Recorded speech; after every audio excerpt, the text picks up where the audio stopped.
I'm Trisha Manis, and I want to welcome you to Take Control Tuesdays, where you learn to take control of your diet, your weight, and your health.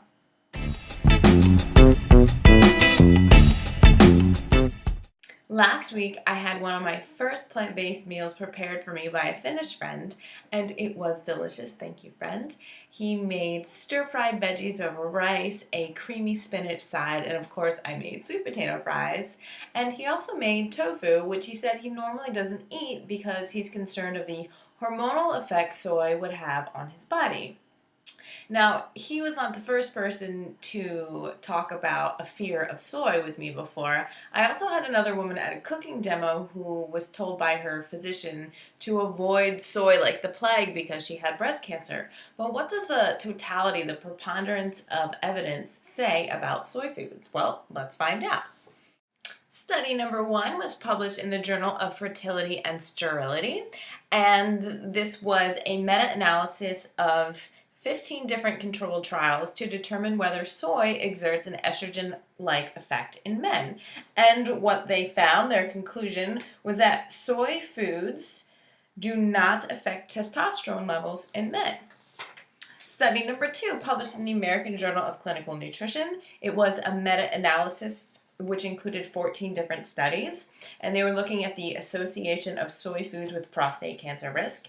And they found, their conclusion, the consumption of soy foods was associated with a reduction in prostate cancer of around 26%. Consumption of tofu and soy milk was associated with a reduction of prostate cancer of around 30%. Study number 3, published in the British Journal of Cancer, and it was a meta-analysis looking at 8 different studies, and it was in those that were conducted in high soy-consuming Asians, and they showed a significant trend of decreasing breast cancer risk with an increased soy food intake. So what this found was there was a lower risk of breast cancer in those that had the highest consumption of whole soy foods and vice versa.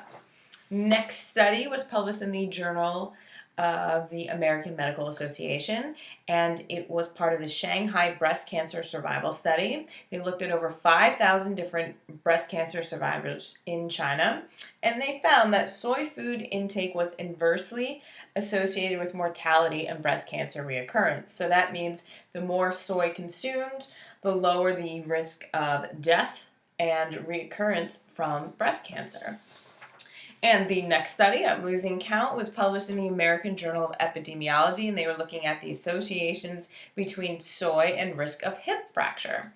And this was part of the Singapore Chinese Health Study. They looked at 63,257 Chinese living in Singapore, and what they found was that women, there was a statistically significant reduction of hip fracture risk of approximately 30% for women consuming at least 1/4 cup of tofu a day. And lastly, the last study I'm going to look at was published by Amy Linnell, PhD from the United States, and she published a review of 13 different studies in the Journal of Therapeutic Advances in Musculoskeletal Disease to see if soy, part of a dietary pattern, how that influenced bone health. And what they found was that whole soy foods are statistically significantly beneficial on bone health in observational studies where they follow a group of people and they look at them versus in intervention control trials which use soy extracts. They showed mixed results on soy and bone health. So the weight of the evidence supports whole soy foods as being beneficial for cancer and reducing breast cancer, prostate cancer risk, and also for bone health.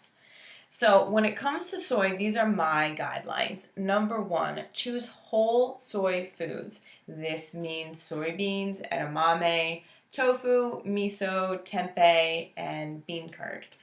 Guideline number 2, avoid isolated processed soy ingredients like isolated soy protein or those which you'll find in soy shakes and protein bars and soybean oil. So you want to be eating whole soy foods. Guideline number 3, Eat soy as a condiment, not necessarily as a snack or just big bowls of plain soy. So soy foods are about 40% of their calories are coming from fat. So it's kind of high in fat. So if you use it as a condiment over a stir fry of veggies and rice like we did for dinner, that's a perfect way to incorporate soy into your diet. And guideline number 4, if you despise soy, if you're still not convinced, you don't have to eat it. You can still have a health promoting diet without soy as well. So don't feel forced.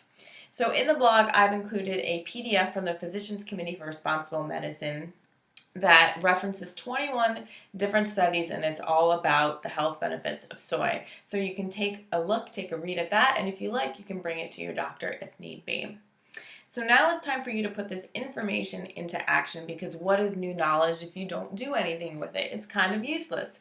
So I'm challenging you to answer this Take Control Now question and put your answers in the comment section below this video. What is one plant-based meal that includes a soy food that you would enjoy eating as part of your overall diet? Answer in the comment section below. All right, that's it for today, friends. Thanks so much for watching. And if you like this video, and I hope that you did, please share it with your friends. Have them come over to trishamandis.com, sign up for free email updates so they can get this awesome information sent directly to their inbox every week. Or you can find me on Facebook or Pinterest for extra recipes and healthy eating tips and inspiration. Thanks so much for watching. Get educated, get support, and take control. You can get the healthy body you deserve.